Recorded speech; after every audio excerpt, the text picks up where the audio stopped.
I wanted to come on here today to talk about this soft on crime mentality that seems to be overwhelming our country. And we have several cases that, just happened recently within the last year that can point to this. And what I'm talking about is there's a lot of cases where someone was killed brutally and many times. And these people that commit these acts have prior criminal records that should have kept them off of the streets permanently years ago. But because of a lack of, let's just say, judicial courage, or an unwillingness, whatever it is, I don't know what it is. I don't really care what you want to call it. But the fact is, you've got these judges out there that are letting violent criminals loose.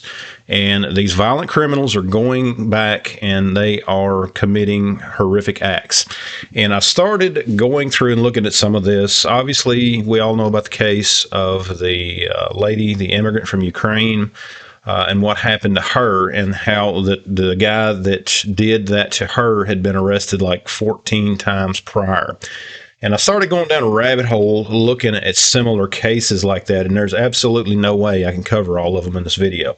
But I do want to show you a couple just to point out the some of the things that are out there. Here's another case here. This is a case where a girl was killed. She was a student, and the guy that did it had an extensive criminal record. I think he had been arrested somewhere like 25 times. He had been arrested for robbery, for assault, just multiple attacks. And you can look this stuff up, guys. I'm just want to go through a few of them.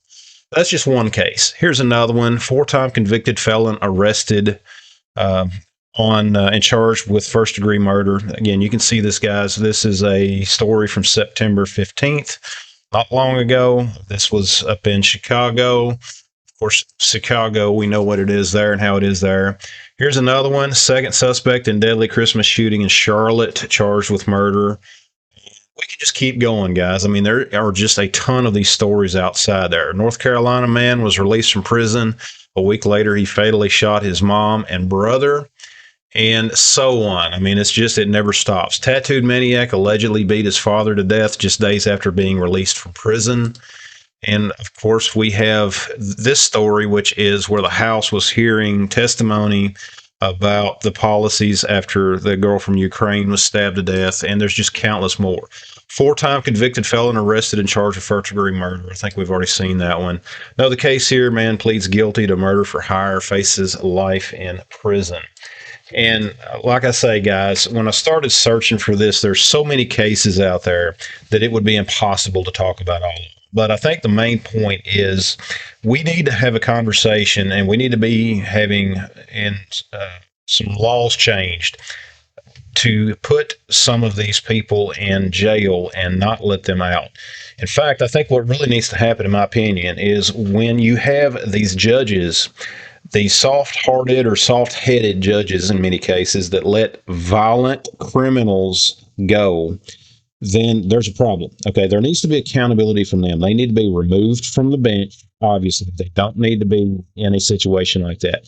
The soft on crime mentality is what is getting people in many cases killed.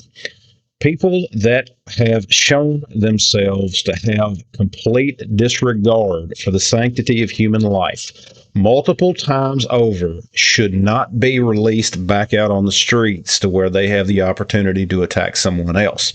There is no excuse for what we're seeing in the judicial system now. You know, if you go to court for trying to protect yourself, you're a criminal. I mean, they treat you like a criminal in many cases. And, you know, it's hard to prove your side of the case. But at the same time, when you get some of these people out there that have record numbers of crime, criminal activity. You know, they have records that are longer than the interstate, that have committed violent acts over and over again. And these judges cut them right back loose again. And we've seen it over and over. I think it is inexcusable. We are at a crossroads in our country. There's got to be a point of accountability. There needs to be some accountability on the judges that are refusing to do their job in protecting the public. There's no excuse for this, guys. And like I say, This is a rabbit hole. I just wanted to pull up a few cases, but I'm telling you, just do a simple Google search on this stuff, and you're going to see that the number of cases out there that are just like this, to where it is repeat offender after repeat offender, it is inexcusable. It's unacceptable. And it's time that we, the people, demand better of those in the judicial system to hold these people accountable. But guys, thanks for watching. Check out the rest of the videos on my channel. Be sure to like and subscribe to my channel. Share the video. Guys, this is just something that is just infuriating. But thanks for watching, guys. We'll see you next time.